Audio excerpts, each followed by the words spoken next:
संगम नगरी प्रयागराज की फूलपुर विधानसभा सीट पर उपचुनाव का कार्यक्रम घोषित हो गया है। समाजवादी पार्टी ने पहले ही यहां से पूर्व विधायक और वरिष्ठ नेता मोहम्मद मुस्तफा सिद्दीकी को अपना उम्मीदवार घोषित कर दिया है। वो इंडिया गठबंधन के प्रत्याशी के तौर पर चुनाव मैदान में हैं। चुनाव तारीखों का ऐलान होने के बाद वो क्या सोचते हैं, मौजूदा जो हालात हैं उस पर उनका क्या कहना है, इस पर हमारे साथ बात करने के लिए खुद मुस्तफा साहब हैं। ये बताइए कि अब तो चुनाव का औपचारिक तौर पर ऐलान हो गया है, क्या तैयारियां हैं?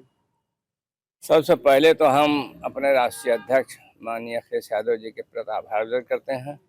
उन्होंने हमारे पर विश्वास करके और हमारे जैसे सीधे साधे आदमी को उन्होंने टिकट देने का काम किया है।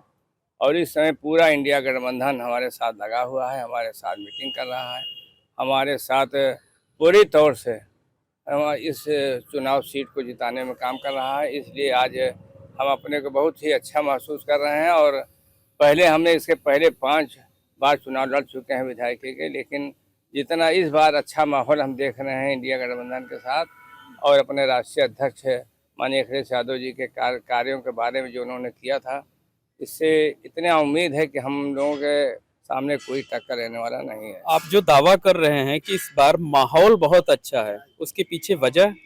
उसके पीछे वजह यह है कि यहाँ पे सबसे पहले तो हमारे राष्ट्रीय अध्यक्ष माननीय अखिलेश यादव जी ने एक पीडीए बनाया है, जिसमें पिछड़ा वर्ग, दलित और शोषित और जो है अल्पसंख्यक समाज पूरी तौर से जुट गया है। अभी आपने लोकसभा चुनाव में देखा है किस तरीके से जुट करके हमारे ख्याल से पहली बार 37 सीट और 43 सीट यहाँ से लोकसभा चुनाव जीत के लोग पार्लियामेंट में गए हैं।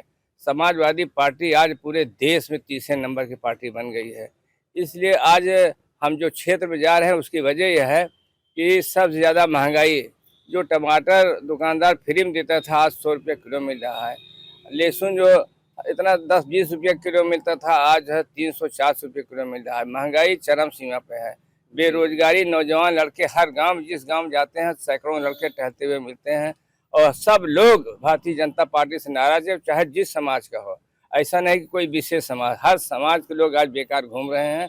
और मतलब जो मुद्दा इंडिया गठबंधन का लोकसभा चुनाव के दौरान था, आरक्षण बचाने का, पीडीए का फार्मूला जो है, वही आप लोग इस विधानसभा उपचुनाव में भी अपना रहे हैं। इस बार जो संविधान में ये लोग चेंजिंग करना चाहते थे, जिसको माननीय अखिलेश यादव ने रोका, इस लोकसभा चुनाव में उनकी पूर्ण बहुमत सरकार नहीं बनने दिया, तो संविधान बचाने की आरक्षण जो समाप्त हो गए, सारे सरकारी महकमे बेच दिए गए हैं, रेलवे बेच दिया गया, एयरपोर्ट बेच दिया गया, बीएसएनएल बेच दिया गया। तो जो सरकारी महकमे जब बिक गए हैं तो सरकारी नौकरी मिलने का सवाल ही नहीं पैदा होता।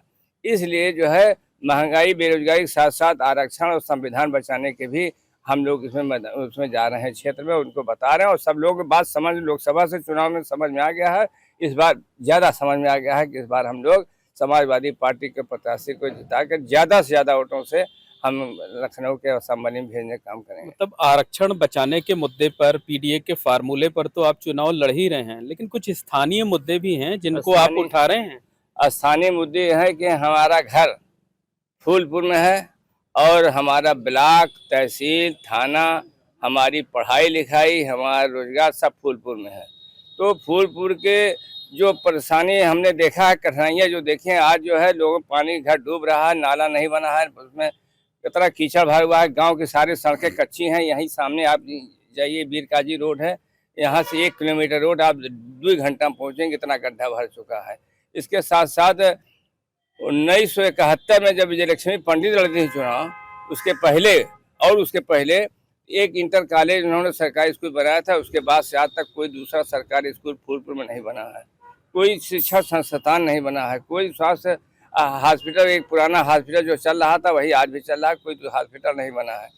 तो हर चीज़ आज फूलपुर में आप देखिए, लोग कहते हैं कि पहले प्रधानमंत्री जवाहरलाल नेहरू का क्षेत्र रहा है, लेकिन आज देखिए सबसे ज़्यादा उपेक्षित अगर कोई है तो फूलपुर है। अब ये बताइए कि भारतीय जनता पार्टी का मुकाबला कैसे करेंगे? मुकाबला करने की जरूरत ही नहीं है, क्योंकि जो काम उन्होंने किया है, जो महंगाई, बेरोजगारी, संविधान बदलने की, आरक्षण समाप्त करने के, इतने मुद्दे हमारे पास हैं और ये सब जनता के समझ में आ चुका है। इसलिए मुकाबला करने की जरूरत ही नहीं। सारे लोग अपने आप ही हमारे पास आ रहे हैं और सब वोट देने की कसम खा रहे हैं। लेकिन बीजेपी तो ध्रुवीकरण कराने की कोशिश करेगी, ऐसा कहा जा रहा है। भाई हम इसके पहले 5 बार विधायकी लड़ चुके हैं। हमारे चुनाव में कभी जात पात हिंदू मुसलमान कभी हुआ नहीं, हर समाज को वोट हमको मिला है। हमारे जैसे आदमी 3-3 बार हम विधायक बन गए हैं। तो इसलिए जो है हमारे चुनाव में कभी इस किस्म की बात नहीं है, क्योंकि हम हर समाज के हैं, हर समाज काम करते हैं, हर समाज वाला हमको अपना मानता है। इसलिए हमें उम्मीद नहीं कि कभी चाहे जितना ही कर लें, लेकिन कभी इस किस्म की बात पैदा नहीं होगी। बस एक आखिरी सवाल ये है कि अगर आप विधायक चुने जाते हैं तो फूलपुर के लिए ऐसा कौन सा बड़ा काम है जो आप प्राथमिकता के आधार पर कराने की कोशिश करेंगे? सबसे पहले हम शिक्षा संस्थान सरकारी स्तर पर खोलने के लिए असेंबली में क्वेश्चन उठाएंगे। अब पूरा प्रयास करेंगे कि यहाँ शिक्षा संस्थान सरकारी स्तर पर बने, यहाँ इंजीनियरिंग कॉलेज बने, डिग्री कॉलेज बने सरकारी से, और यहाँ पे जो है मेडिकल कॉलेज बने। तो इस किस्म से हमारी वरीयता जो है शिक्षा संस्थान की होगी। और उसके बाद यहाँ जो हमारे सड़कें अधूरी पड़ी हुई हैं, जो इधर नाला में लोग पानी में डूब रहे हैं, जो चल नहीं पा रहे हैं, हाईवे रोड बनवाया उन्होंने जरूर, इसमें कोई इनकार नहीं कर सकता, लेकिन गांव की जितनी सड़कें सब छोड़ दिया, जबकि सारे देहात गरीब लोग किसान लोग देहात में रहते हैं, उसमें उनके सड़क पे कोई काम नहीं हुआ। इसलिए हमारी दूसरी प्राथमिकता ये होगी। और तीसरी प्राथमिकता ये होगी कि हम कोशिश करेंगे कि यहाँ के लड़कों के नौकरी किस तरीके से दिया जाए, यहाँ पे कोई बढ़िया कोई उद्योग खोला जाए जिससे कि लोग यहाँ की बेरोजगारी दूर हो। इसलिए ये सब कई ऐसे मुद्दे हैं जिसको हम प्रयास करेंगे। असेंबली चूँकि हमारी सरकार अभी नहीं है, 2027 में सरकार हमारी बनेगी, तो हमारे राष्ट्रीय अध्यक्ष माननीय अखिलेश यादव जी इस सब काम को करेंगे, लेकिन अभी हम असेंबली के द्वारा क्वेश्चन के द्वारा इस सब काम कराने का प्रयास करेंगे। तो धन्यवाद। मोहम्मद मुज्तबा सिद्दीकी जो कि इंडिया गठबंधन के उम्मीदवार हैं, उनका साफ तौर पर कहना है कि प्रयागराज विकास में उपेक्षित रहा है, फूलपुर के साथ भेदभाव किया गया है, यहाँ के लोग आज भी बुनियादी समस्याओं से जूझ रहे हैं, और वो विधायक चुने जाएंगे तो जो बुनियादी सिद्दीकी है उस पर जो है वो काम करने का कोशिश करेंगे।